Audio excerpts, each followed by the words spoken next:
Welcome to the launch of Co-operatives Unleashed from the Grassroots.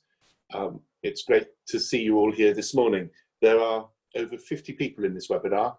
When we'd originally planned to launch it in March, our maximum numbers would have been 30. So one of the advantages of the new working methods are we're able to open this up to many more people. For those who don't know me, I'm Chris Penberthy. I'm a Labour and Cooperative Councillor in Plymouth, where I hold the role of Cabinet Member for Housing and Cooperative Development. I'm also the Chair of the Cooperatives Council's Innovation Network Values and Principles Board. This webinar is to launch the first stage of a piece of work that the network's been doing on looking at the role of local councils in doubling the size of the cooperative economy. We've been doing that because there were quite a lot of reports published between 2016 and 2018 on how we did that, which took a very national perspective.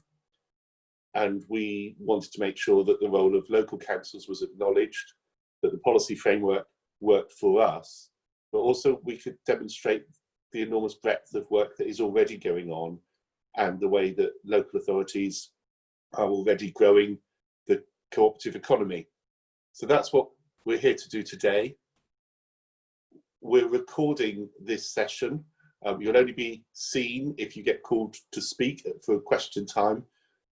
If you really don't want to be seen, drop a note into chat and we'll make sure that we don't ever use your image. We will be following this up with further webinars and maybe even real events later in the year as we develop some toolkits to go with this report and showcase some of the different ways that councils can work to support doubling the size of the local cooperative economy or making it even bigger than that. On the chat function, please feel free to chat with each other and to make comment. If you want to ask a question, please use the question and answer function. If there is a question that you like, use the thumbs up button. And by using the thumbs up button, you will help us work out which are the most popular questions. The webinar is going to happen in two halves. The first half, we're introducing Sharon Taylor, who's chair of the Cobb Council's Innovation Network and leader at Stevenage Council, and also Steve Reed MP, who is the Shadow Minister for MHCLG. Steve's only able to be with us for the first part of the session, so once Steve's finished, we'll take national questions around how we do this and take this forward. We'll then move into the second half where we look at some of the more practical stuff from a local level, where we're joined by the report author Anna Peachey from Plymouth City Council and Cilla from Cooperative College as well. That's how we're going to play this morning. And it's my pleasure to firstly introduce Sharon Taylor. Sharon's been involved in the Cooperative Council's Innovation Network before it existed. She was involved in its very formation, along with Steve and Jim McMahon. And it's great that Sharon is still involved as our chair, and she leads the network really well, but she's also a really innovative leader of Stevenage, one of our founder members, and so can bring the experience of a council leader, an opposition member at a county level, as well as the leader of this network. So Sharon, I'm going to pass over to you.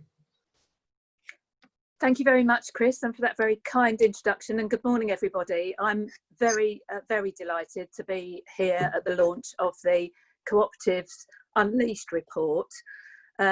From my perspective as the chair of, and I'm going to say this because we think it's true, the fastest growing network in local government, and I have to say probably after that, like the Carlsberg ad, because we can't actually, I can't guarantee you that 100%, but it certainly feels like that for the moment. More of the numbers in a moment.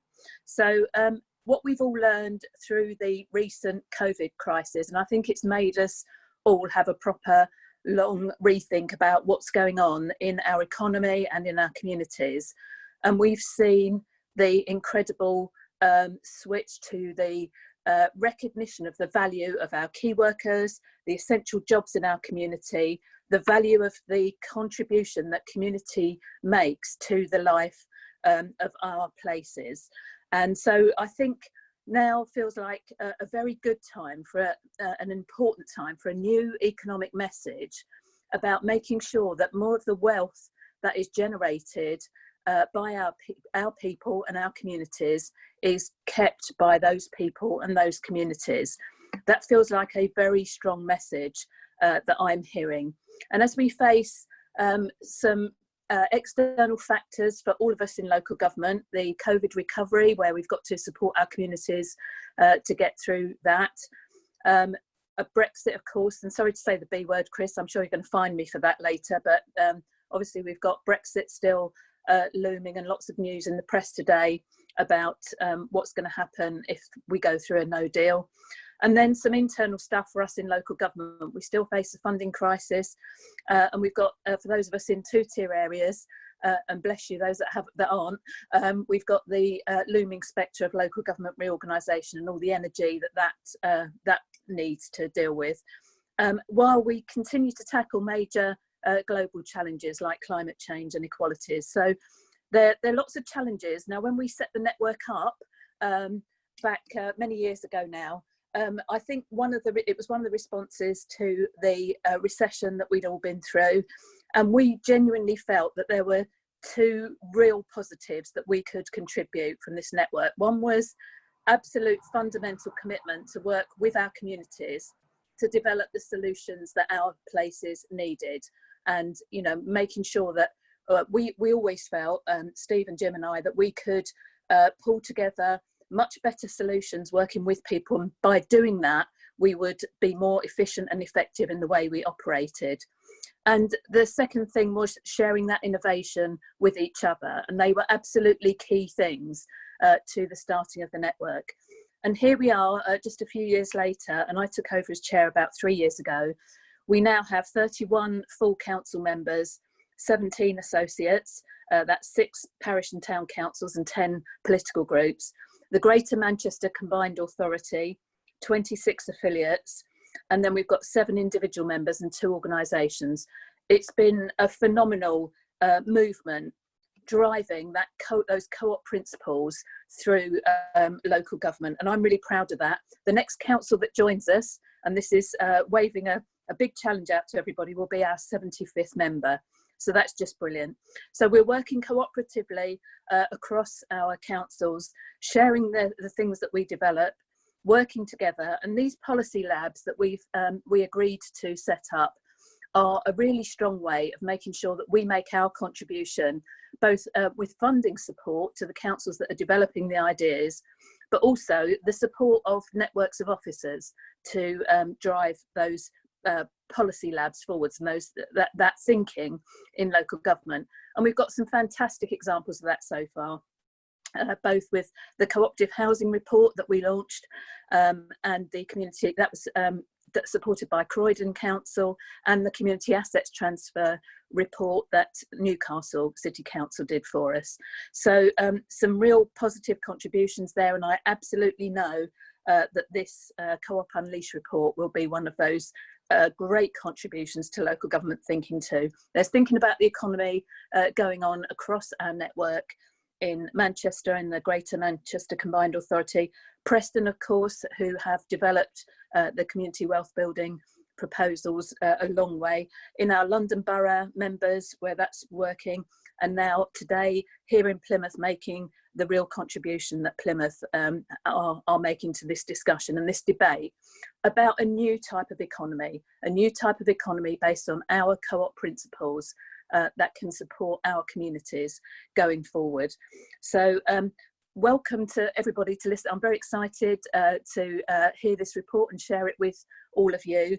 Can I have a special welcome for our newer members of the network, South Ribble, Cheshire West, Thameside and Oxford, and of course a huge welcome to all those existing members.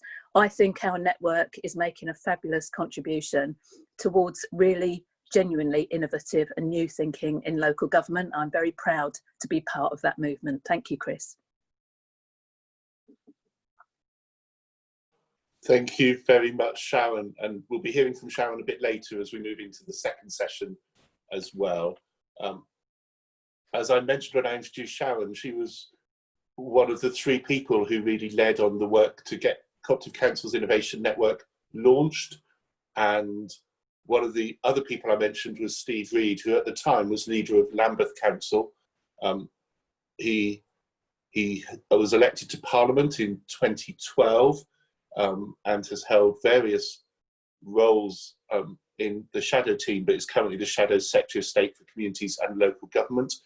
He's also the President of CCIN, and it's great to welcome Steve here this morning to give us a bit of a keynote and a national perspective on why this piece of work is so important to the cooperative movement and to local councils. Welcome, Steve. It's great to have you with us.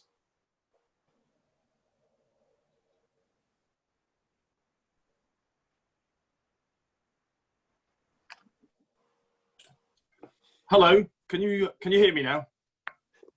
Yeah, we can hear you, Steve. Sorry, I'm clearly technically challenged, aren't I? I'm the only one that doesn't know how to unmute themselves. But thank you so much. It's really good to be here. It's really good to join you for the launch of this very important report. And thanks to you, Chris, Sharon, Nicola, and everyone else who's been involved in leading the Co-op Council's network, and Anna and everyone who's been involved in writing this report. I mean, it really is remarkable what Sharon just said. The fact that the network has now grown to 74 councils, I think makes it the single biggest movement in local government now. And that is quite an amazing thing to be part of. And when this report was originally going to be launched in Parliament back in March, I was going to be speaking as an MP, but now I'm speaking as Shadow Secretary of State. And you know, my long history of involvement with the co-op movement and the Co-op Councils network, I genuinely see this network as one of the places to go to for ideas about how we rebuild and reshape our country going forward. So I won't be forgetting my co-op roots, and I hope to maintain a strong relationship with all of you moving forwards, particularly picking up on amazing pieces of work like the report we're launching today. Now, for me, a lot of what we're talking about across all of the work of the Co-op Councils network is about tackling an inequality of power.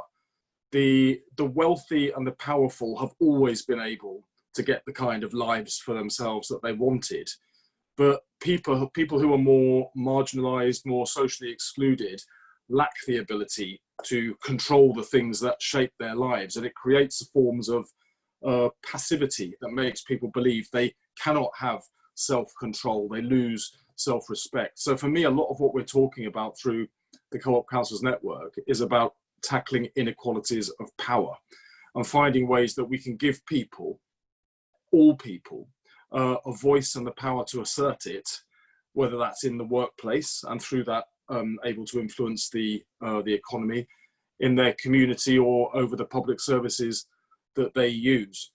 And this report is talking in particular about that as it applies to the workplace and the local economy, but actually all of these things connect. Communities are affected by the local economy, public services are affected by the local economy. So all of these things are part of one broader ecosystem that we can reshape around people and their communities in order to get the system working better. Why would we do this? Well, fundamentally, I think it's because we can create a fairer society, a fairer country through doing this. The more visible inequalities of health, wealth, education and opportunity can best be addressed if we seek to restore power to people, let people take back control, if you like, so that they can force change on their own terms. And I think by doing that, we can help to restore the broken trust in government and our political system. We can deliver better outcomes for people as well as better value for money for the resources that we put into those public services. And we can unleash the creativity and innovation that is innate in our communities and that too often we stifle by not involving people. And one of the things we've seen during this COVID-19 crisis is how sharply into relief it has brought the inequality that exists in our society. Perhaps most starkly, the disproportionate level of deaths of older people in care homes and the disproportionate level of infection in our BAME communities because of the social circumstances that people have little option but to endure. So I think there's a real sense now that we want to build back better. We want to build a fairer society and just open up opportunity to more people. And approaches like those in this report today show us how, in practical terms, our co-op councils can get on and start doing that straight away. And it really is amazing to see what a significant difference councils like Plymouth, Preston, Stevenage, and all the others in the network, all doing it slightly differently, but all looking to how they can use their financial muscle, their convening power to help strengthen and empower communities to become more resilient and more innovative and more creative, and create a more participative form of politics and society and economy that I think has to be the way out of the crisis that we're facing now, not just the COVID crisis, but actually the crisis of broken trust in our democratic system, which is leading to quite alarming forms of populist nationalism in various places in the world. And you can see signs of it here in the UK, of course, here in the UK as well. I think one of the other things that's really struck me going through the COVID-19 crisis has been the extent to which our councils have been able to innovate. Things that we talked about for years suddenly happened in just a few weeks. We saw service integration at pace. We saw the digitization of services as they moved rapidly online. And I think very excitingly, we saw the development of a community front end through the mutual aid groups all across the country.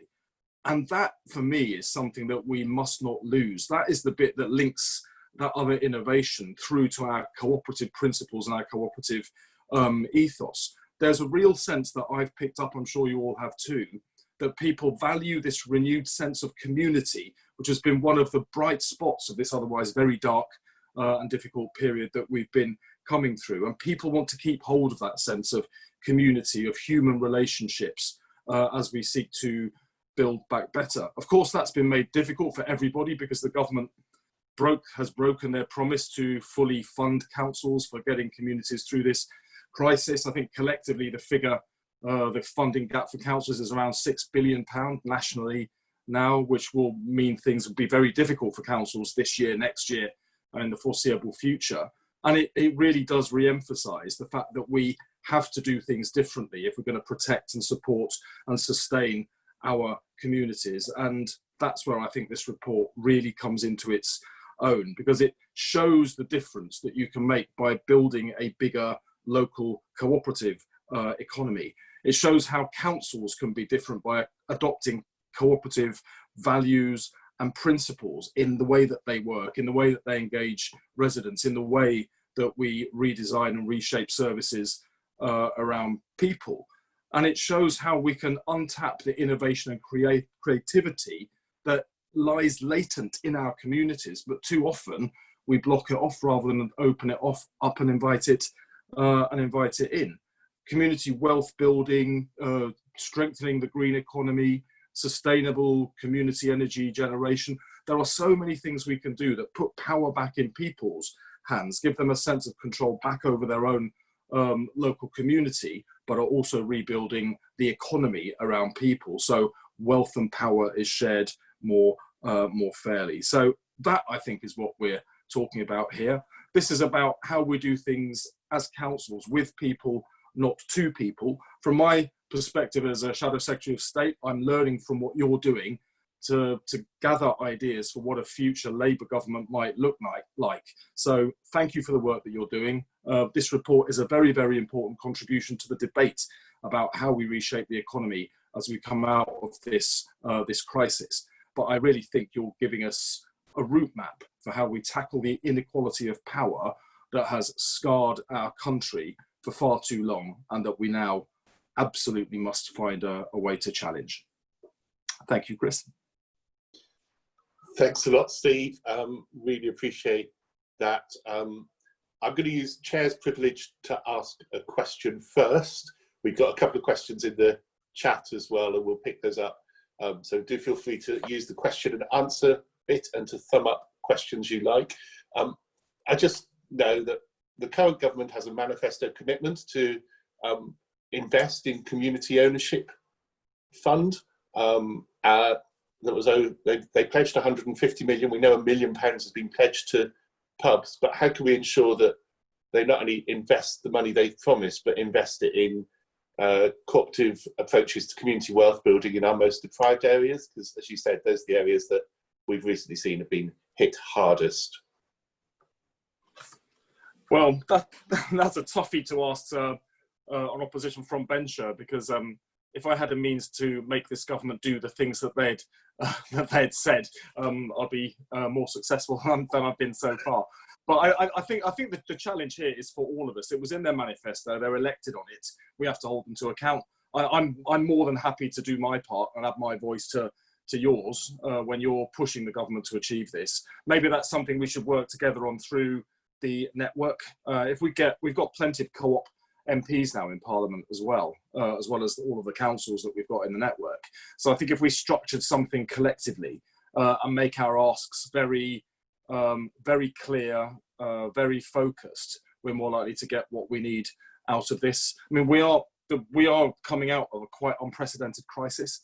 To give the government some credit, no one would really know entirely how to deal with a situation like this. So if you've got leading councils like Plymouth and others coming forward with proposals about how things might be able to change, and you link it back to their manifesto commitments, then I think there's a chance that we could get it, but we just have to all push together. Great, thanks for that, Steve. And I think that's a good challenge back to us. And I think I can't speak on behalf of the whole network, but certainly from the Values and Principles Board, we'd welcome that. And I'm sure Sharon would say from the Executive Oversight Committee, we would as well. So I'm putting words in your mouth, Sharon. That's certainly right for mentioning the B word. That's fine by me, Chris. No, we'd really welcome that, Steve. Thank you. Great, thank you. John Merritt has said that there are big opportunities and challenges for cooperative growth which arise from economic failure of business and government. As usual, business transfers to a co-op model and new start co-ops. He says that investment in cooperative development business support is essential, and he wonders how you see investment in cooperative development support taking place at national, regional and local level. So that's another big one for you, Steve. But it's a very important question, but like so many of these things, it's something that the whole network has to answer, not just those of us in Parliament. Obviously, on the Labour side, we're not in power, so there's very little I can do other than talk about things. Many of you are in power. You can actually take decisions day to day. And I think where you've got councils like yours, Chris, that has a co-op development unit inside the council to support this kind of transformation in our economy, we're more likely to see change happen. I know, for instance, in Canada, the government nationally supports the development of co-ops to create a more inclusive form of the economy where wealth is shared out more equitably, but also to develop new and innovative ways of running and delivering public services. That'd be fantastic if we had a government here that was prepared to do that, but we don't. So we're going to have to do it where we can, and that means we've got 75 just shy of now councils in the co-op councils network. I think those councils individually doing things themselves, but also collectively coming together in the way that you can to cluster in this network and share approaches, share the learning. This is how we show the country how things can be different. This is how we build support for these ideas, by showing people in practical terms what can be done. Those of you that are in power, I'm currently not, those of you that are in power, I think, are in a place to do this, and then drag people like me onto the platforms to start talking about what you're doing. Great, thanks, Steve. And one last question before I know you have something else at 9:30 and I don't want you to overrun. But Jamie McMahon has asked a question that we're going to pick up in the second part, so much about councils. But I'm just going to translate it a little from the local to the national. And he's talking about the lack of understanding of cooperatives in local councils. But I think there's a bigger issue on lack of understanding about the cooperative model quite often in government. How do you think that we could do something about that? Now, in the second half, we do have some thoughts coming in, and Cilla from the Co-op College talking a bit about that as well. But I just thought you might like to reflect a little on the national understanding. Chris, can I just add a bit to that as well? I think there's a wider problem here as well. We've just created a co-op inclusive economy strategy, charter in Stevenage, and we want to show our social value accounts alongside our financial accounts. We're going to have to persuade Ernst & Young that this is a good idea because they're our auditors, and so it's not just the government, it's not just government and politicians in Parliament and council officers and councils, but it's also the people that audit us, so that we get some experience amongst them about what this social value, this cooperative value means. Yeah, great. I agree with Sharon. I agree with Sharon, of course I do. And maybe it's worth looking at how the Social Value Act is operating. We could maybe get one of the select committees in Parliament to do a review of it, maybe the Public Administration Select Committee, to look at how the Social Value Act is operating and where we can change reporting structures so that social value, for instance, should be taken into account, and we could do a review of that kind. Perhaps that would help. I think the key to getting a greater understanding of co-ops and actually cooperative principles, cooperation if you like, anywhere, is to give people hard examples, earth it. If we talk ethereally or academically about principles, it tends to go over people's heads. But if you talk to people about community wealth building and what it meant in Preston and how it shared wealth out more fairly to people in the community who otherwise wouldn't have had it. If you go down to Plymouth and you get a chance to see the community energy co-ops that are proliferating there because of the support of the council, you can show people in practical terms what you mean. And I always think a hard example is better than an academic principle. So although we will talk in those terms because we're comfortable with it, I think to communicate what we're on about, you have to find very, very clear examples. All of the councils in the network have examples like this. And that, of course, gives us the benefit that if you talk about something that is from somebody's own community, they're likely to understand it and be interested in it more. So I think it's one of the great values of having this network, actually. Thank you very much, Steve. And dead on time, we can say thank you very much for joining us. Really appreciate that, and we look forward to continuing to work with you on this, and I'm sure many other things as we go forward. So thank you very much to Steve Reed. It's been good to give a national perspective as we start, but we're now going to move on to the next stage, which is where we start talking about how we turn that national perspective into local practice. Don't forget, you can use the chat function for general discussion and the question function for questions. We will come back to Jamie's question and the comments that have been added to it at the end of this next session. And if you're tweeting, the hashtag Co-op Unleashed this morning is beginning to be used, so do feel free to use that as well. I don't need to introduce Sharon to you. We've already done that, and she's already been an active participant. But Sharon's now going to turn from her national role to her local role and give us a bit of a perspective from that. Thanks, Sharon. Thank you very much, Chris.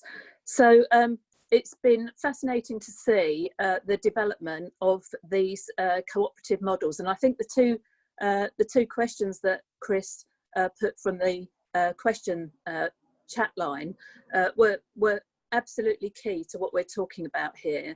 Is how, with very underdeveloped, in my view, understanding of what a cooperative business is, what a cooperative economy would look like amongst our community, how we work to expand that in our local area.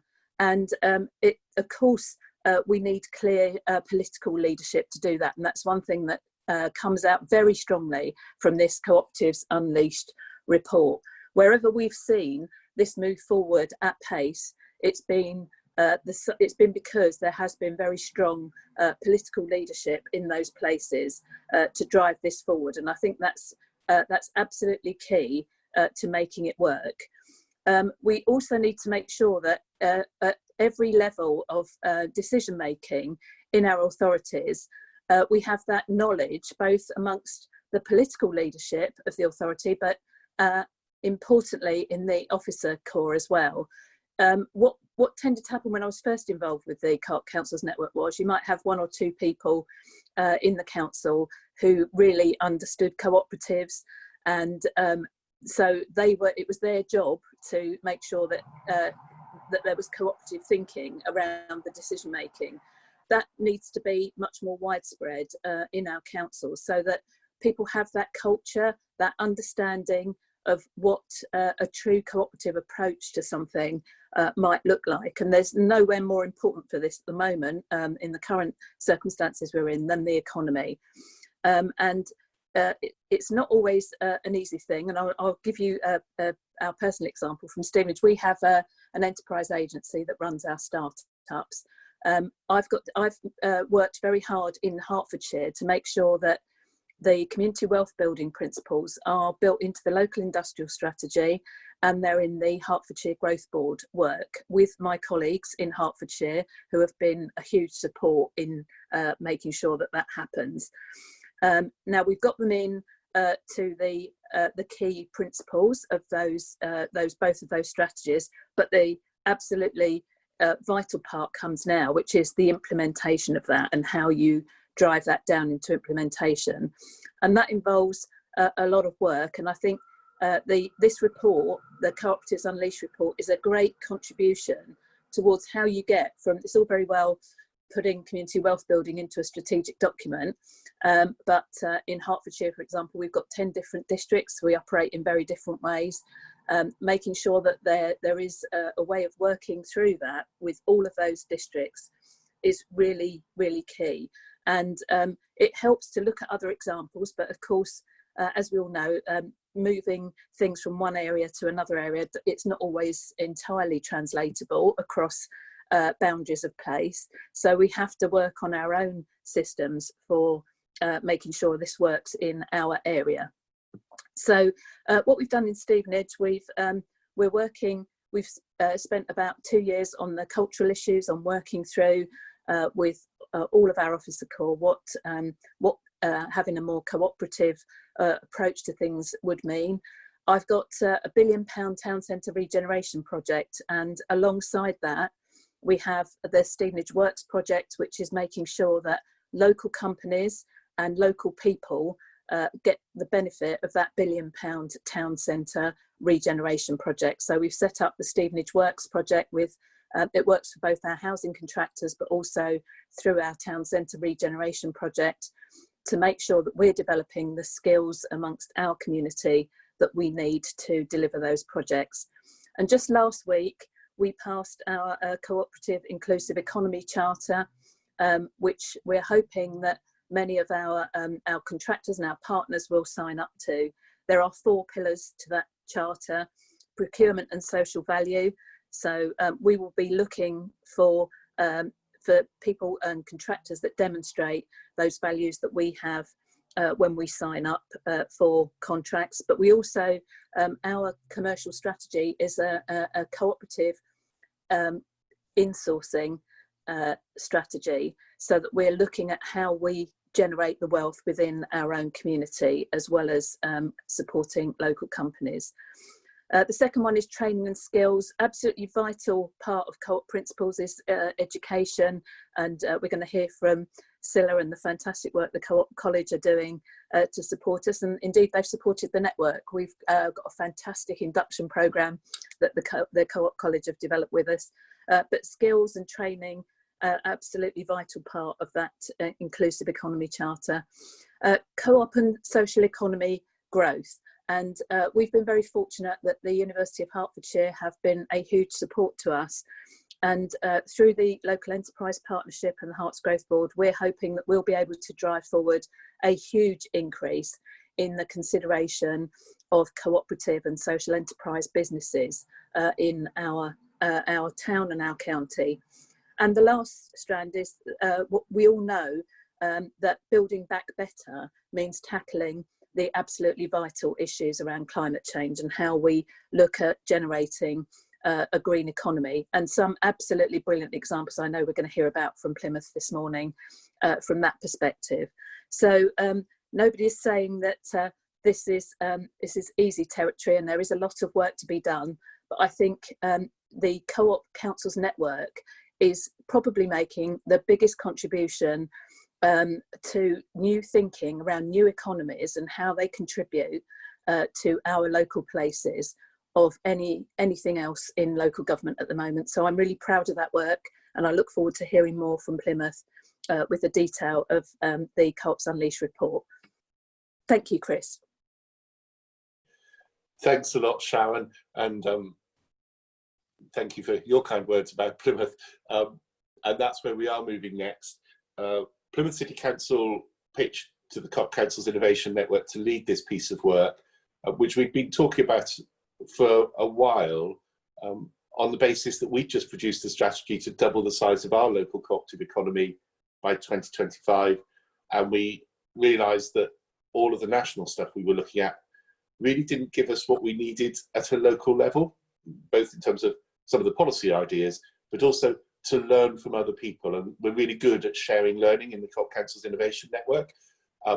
And so we pitched to actually translate some of that national stuff into a local look. And that's what this report is all about. I'd like to introduce Anna Peachey. Anna leads a team in Plymouth City Council in the Economic Development Department, which looks at support for cooperatives and mutuals, leads on the council's work with social enterprises, is supporting our whole inclusive growth agenda and supports procurement in social value, leads on our community asset transfers and the way we use council buildings and assets to support community activity and cooperative and social enterprise businesses. So it's great to have a team like that in a council, and it's great to have the expertise that she and the team have, and that has underpinned what comes into this report. So Anna, over to you. Thanks, Chris. So, as Chris mentioned, we were really inspired in Plymouth by the New Economics Foundation's report at Cooperatives Unleashed, and particularly their target to double the size of the cooperative economy. It made us ask, what would it take for us to do this in Plymouth? We'd already created some co-ops and been very supportive of the cooperatives that have been created by our community in Plymouth.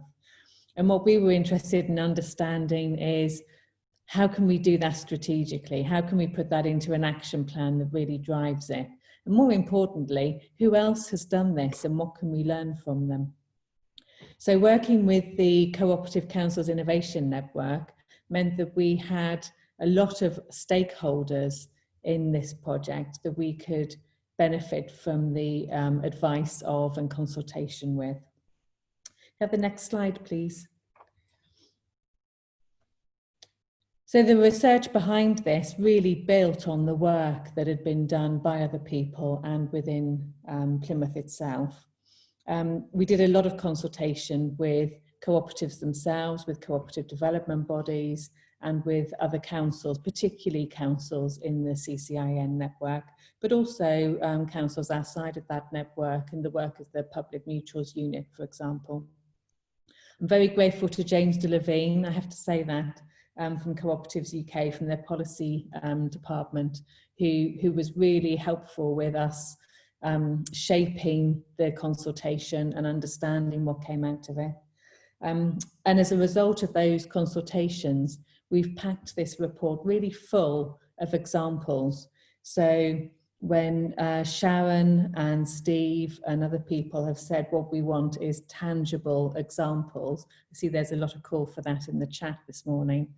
That's what we're delivering with this report. We've found lots of great ideas, but they're backed up by tangible examples with people, business ideas, policy ideas, examples of how people have overcome barriers, examples of investment, examples of community asset transfer. So we hope that this report really does provide that tangible evidence that you're looking for. So we've structured the report in two parts. The first part is around policy and the second part is around delivery. So I'm just very briefly going to give you an overview of that so that when you come to look at the report, you can have some sense of the structure of it. Next slide, please, Chloe. Thanks.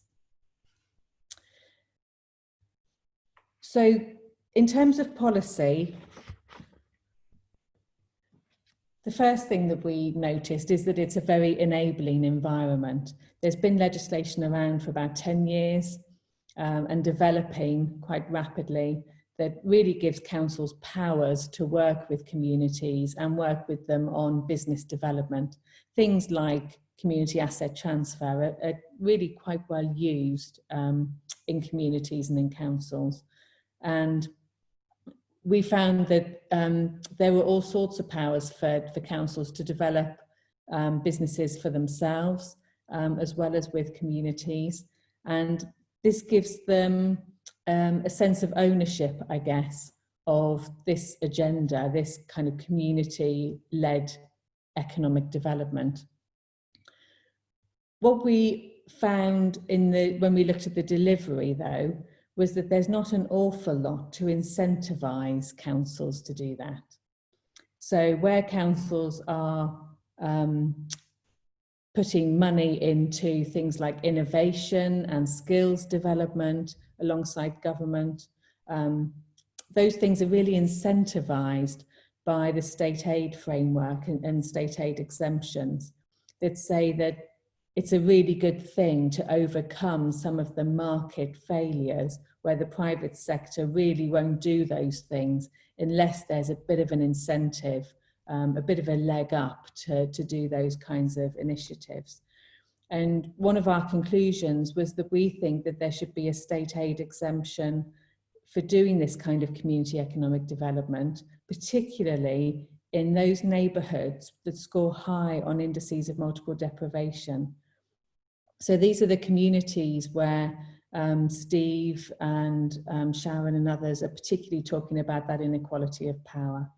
We're hearing lots coming out from government, phrases like building back better and levelling up. And what we think is that there's an opportunity to really focus some of this economic development that we're about to see over the next, particularly over the next 12 months from COVID and from Brexit.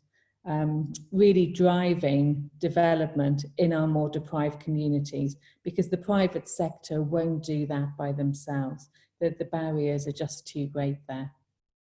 And I think in the chat there's been some discussion about you know, what it takes to make sure that that business support really is targeted at co-op development and addressing this kind of inequality.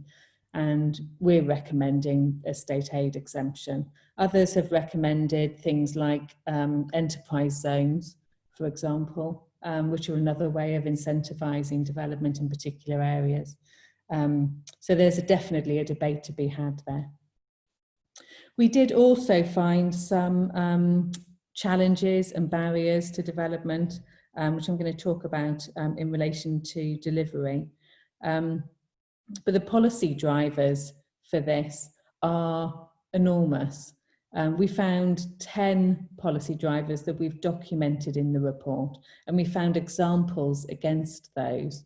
So if you're looking for an excuse, if you like, to start a conversation with your local council or within your council, then there are some policy ideas there that you can really build on and say, how about we do this? And we're hoping that this report will lead to those conversations or amplify them. Next slide, please. So in terms of delivery, what we found was a whole system, almost a jigsaw puzzle of parts of these discussions going on. One of the key ones is business support, which has been mentioned in the discussion. There's also investment from within the council, from government, from the private sector even, from the community itself. There's training, which Cilla is going to particularly talk about later. We also saw awareness raising activity, which is really key to this. That comes from the co-op sector itself, conferences, co-op congress, co-op fortnight, which we celebrate every year with an awareness raising programme in Plymouth. And as Sharon mentioned, leadership is really important in the delivery. It's something that we've seen very starkly in the councils that have done particularly well at this. Leadership from the members and also the officers. We were particularly inspired by the work in Glasgow, where they've got an ambassador programme that covers right across the council. As we talked to cooperatives and co-op development agencies, we found 20 or more services, council services, that are engaged in cooperative development in various amounts across different councils. And so embedding this knowledge and understanding and the partnerships across the council is really important, and making sure that council officers and members and senior officers in particular are really joined up is really important to making sure that this is embedded. As I mentioned earlier, we did find some barriers to co-op development. Some of those are kind of legislative, structural type barriers that mean that the way that councils develop businesses sometimes they're just not compatible with the idea that ownership of cooperatives, for example, is truly democratic, because of the way the public money and public assets need to be protected sometimes, mean that the council sometimes retains control. And we've discussed those barriers, and we've looked at workarounds, and we've provided examples of councils who've created businesses that are as cooperatively run as they possibly can be. And we've suggested that that's a really good solution to some of those barriers. So we hope you'll have a look at those and forgive us that they don't tick all of the cooperative values and principles boxes, and recognise that councils have tried really hard to make those businesses as cooperative as possible. We think those are really good ideas. One of the most important things that we found is that conversations are really important, and this also covers this issue that we've been talking about in the chat about business support and the link between generic business providers with specialist providers, the role of the growth hubs and the enterprise agencies.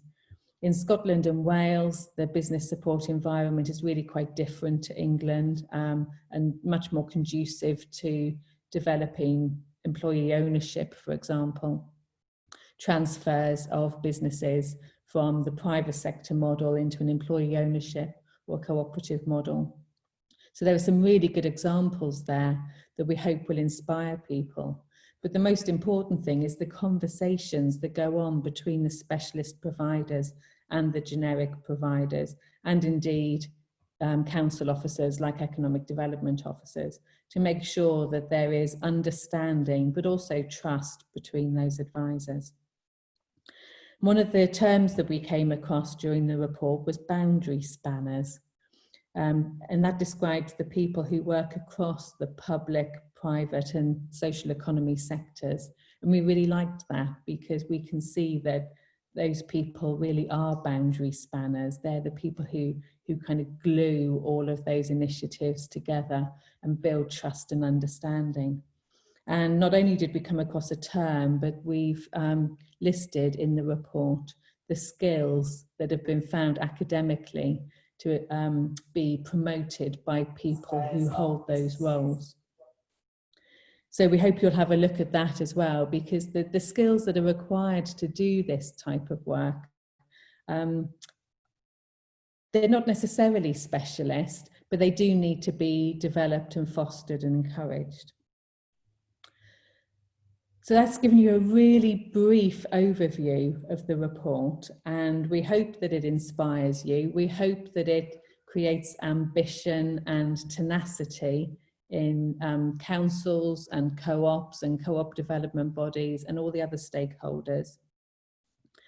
We've provided 9 recommendations.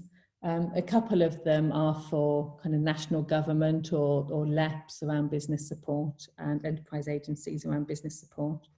But we hope that they're recommendations that you can take and adapt and adopt in your organisations. In councils, we'd really like to see them discussed in scrutiny committees, cabinet, corporate management team meetings. They're things like, how do we make sure that this awareness and understanding and knowledge is embedded across all of those departments that work with cooperatives? How do we make sure that the 20 or more different services have each got an ambassador who really understands cooperatives and is talking to officers across the council about how they can best support the development of this sector? So the project webpage on the CCIN website, which you've all been sent hopefully in your joining link, provides a discussion board, and we're hoping very much that this is the start of an ongoing conversation with you all. We're keen to hear from you. I'm keen to hear from you. There's my email address is in the report, as is Chris's.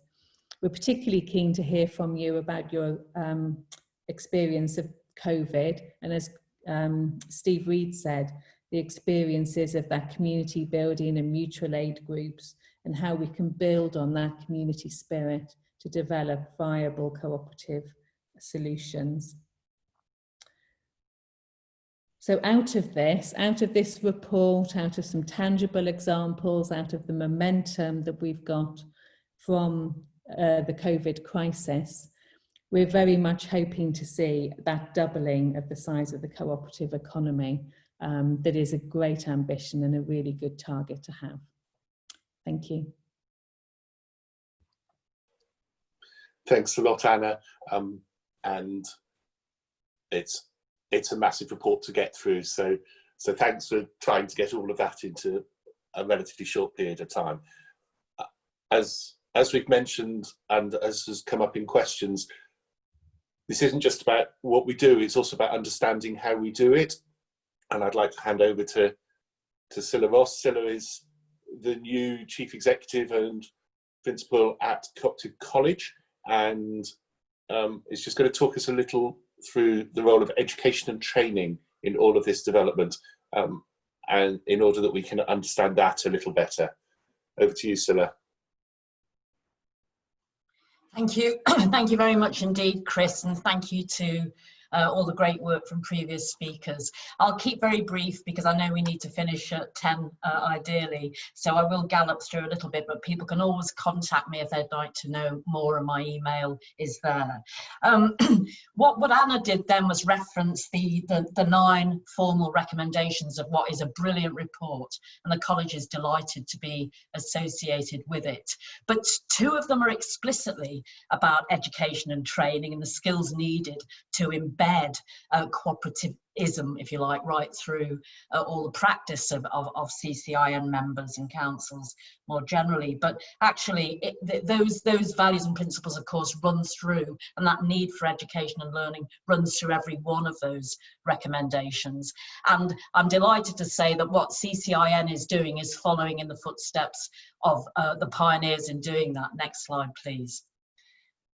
I'm not going to dwell on this, but as a historian, I've got to put it there. What the pioneers did in 1844 is they did all the things that people have talked about on this call this morning.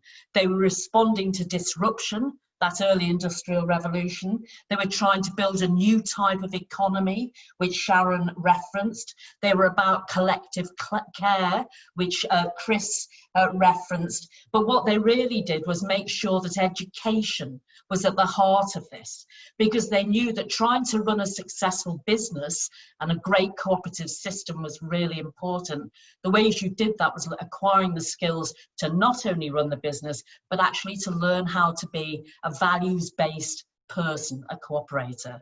So they were very keen and clear to make sure that all the work that they did fell from that, and they prioritised education and training subsequently. Next slide, please. Having said that, what of course we're doing now in a much more contemporary way is looking at how cooperative education and learning maps onto, engages with, responds to the world in which we find ourselves. And it is, as other people have said, about building back better, but maybe it's also really about recasting a lot of the inequalities and challenges that we've faced as a society for far too long. It's also about looking at the different ways that people need to think about the way they work, the way their societies run, and about acquiring the capabilities and agility needed for what I'm quite comfortable terming unknowable futures. We've got clear ideas about where we need to go, but we also, and the skills that we need for that, but of course a lot of that is unknown. As cooperators, one thing we do know that we need to do is make sure that that cooperative difference and the skills needed to ensure that is absolutely clear in all the work that we do. It's very important when we talk about cooperative education and training that we're really clear that it's a very democratic approach to that as well. So in the way that the report talks about, you know, learning with or doing with and not doing to, that's very much the way we do our learning and training as well. It's about active learning, it's about co-production, it's decolonising, it's actually critical thinking. So not everything co-op is automatically great. How do we think about making the best solutions in the challenges that we face as either CCIN people or, you know, more broadly, so that we're absolutely clear we're trying to do the right thing. And perhaps most importantly, we're really starting from need and the real issues, which of course is exactly what the pioneers did. Next slide, please. So what do we do as a college and what are we doing with CCIN? Well, I'm absolutely delighted to say that what we've been doing, as was referenced before, and thank you for the nice words there, is really thinking about what an induction is for new existing and new CCIN members. And phase 1 is out there and running, and we're really, really pleased with it. In phase 2, what I've been doing is interviewing various council leaders about many of the challenges that they're currently facing, but of course the type of solutions that they're exploring, and they really do so much roll around the idea of local or community wealth building, placemaking, co-producing with residents, and to actually arrive at decisions so that the sustainability that the pioneers talked about, the role of education having as we built cooperative futures, is embedded in the work. So finally, and I know it's been a rush, finally I do want to say that I think it's so important that CCIN have acknowledged how critically valuable education is in this process, because it's only by us really taking that on board that it's long lasting and sustainable, and it can really try and challenge and push back the critical issues we're facing in the current period. So thanks very much indeed, Chris. Thank you very much, Cilla. And during those last 2 presentations, lots and lots of questions have come in. In theory, we are signing off exactly now. So if you do need to go at 10, please do. We're going to overrun slightly, but what we're going to do is, rather than answer all the questions, and we will come back to how we're going to do that in a moment, I'm just going to let the panelists have an idea of what the themes are that have cropped up, and give them all a very quick opportunity to reflect on whichever of those they want to. Please excuse us if not everyone gets answered by everyone, because obviously that would take us considerably more than time than we will have available. But you know, there are questions still from Jamie about understanding of the cooperative model, which we did ask Steve. How we learn from Europe and potentially even beyond Europe, but linked to Brexit, I think that question. The question about how we get other parties involved, and I know on our Values and Principles Board we do have a Conservative councillor, and some of our members are led by other parties. So we're beginning to work on that, but I'll throw that one out there as well. The role, how we can influence growth hubs, that's a particular question about the role of councils in doing that, and a question about tax relief and organisational structures and how best those could be amended and changed. So there's a bit of a range there of breadth. I'll just whip round the panel to see what they might have to say about any of those. So if I start with you, Anna, on any of the practicalities, just quickly.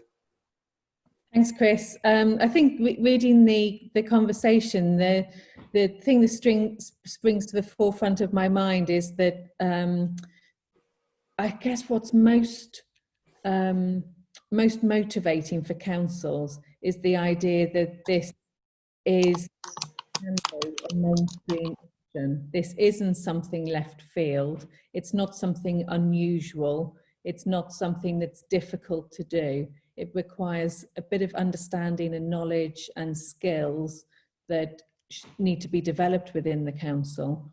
But I think showing it as something that is new or innovative, or even providing some of the examples internationally where this has been done in a kind of amazing ways, isn't necessarily useful. I really feel that this is a stepwise approach that says, here's a council like you that's done this, and they did it successfully and it's worked, and they built those skills from their existing workforce. This isn't difficult to do. It just needs some commitment and some support. So I think that's my takeaway message from this.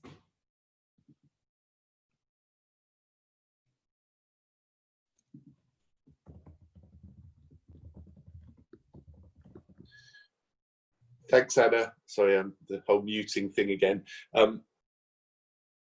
Just wondered, Cilla, whether you had any thoughts and reflections on those questions.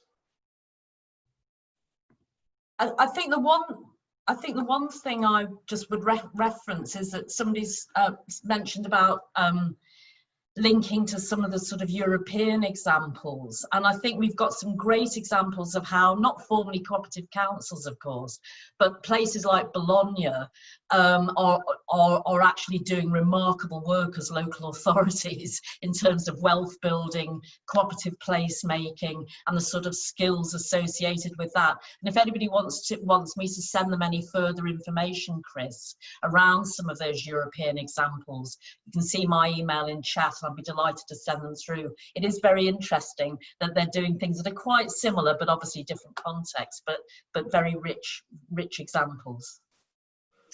Thanks, Cilla. And Sharon, have you got any final thoughts and reflections on those questions? Thank you, Chris.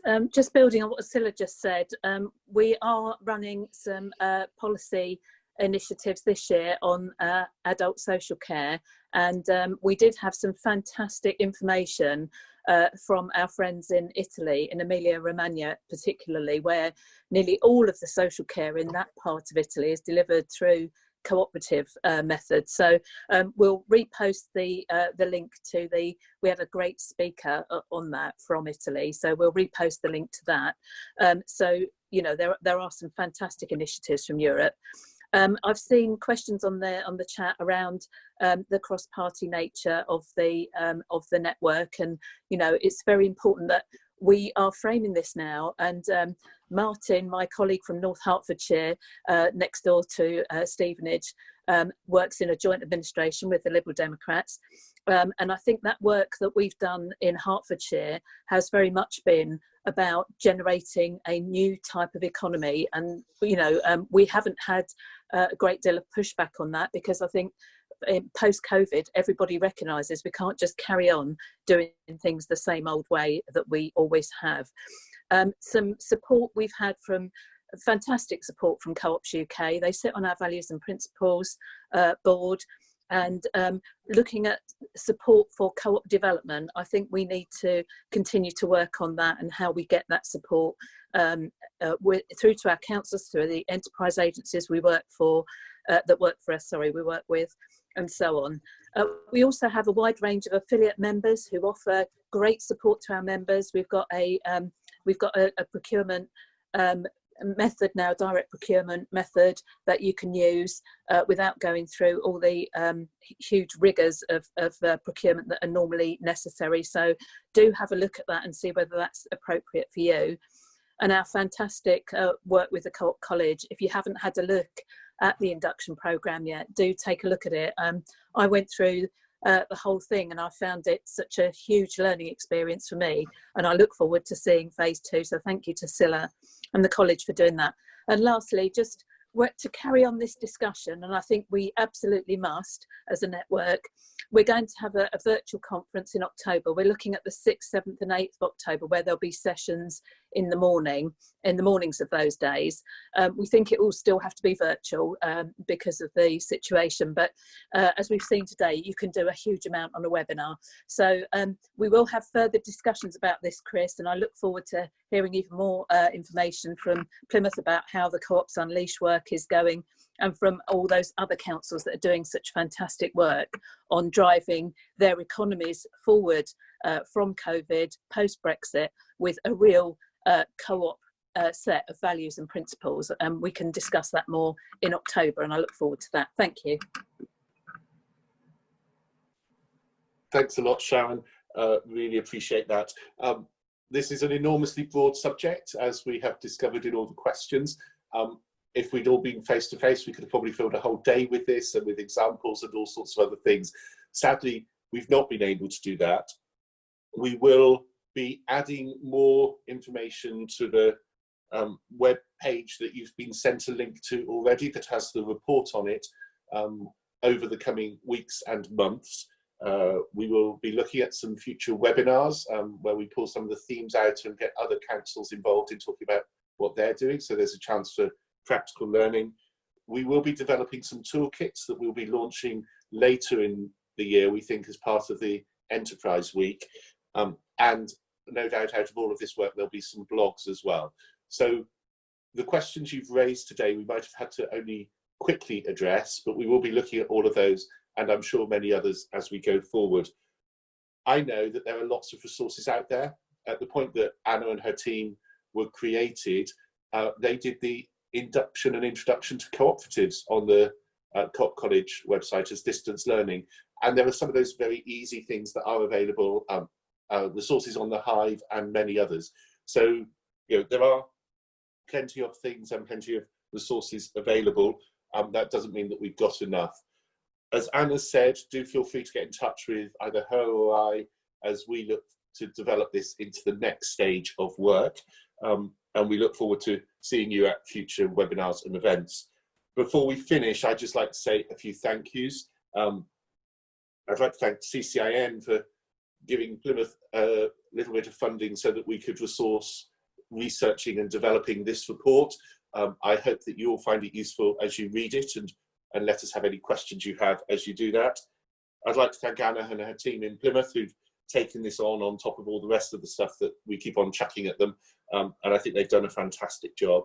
I'd like to thank Coops UK for sense checking and being a critical friend to us as we've gone through the whole process, and making sure that we don't stray too far off the path of general cooperative thinking in this area, but that we're able to give a very distinct local perspective to it.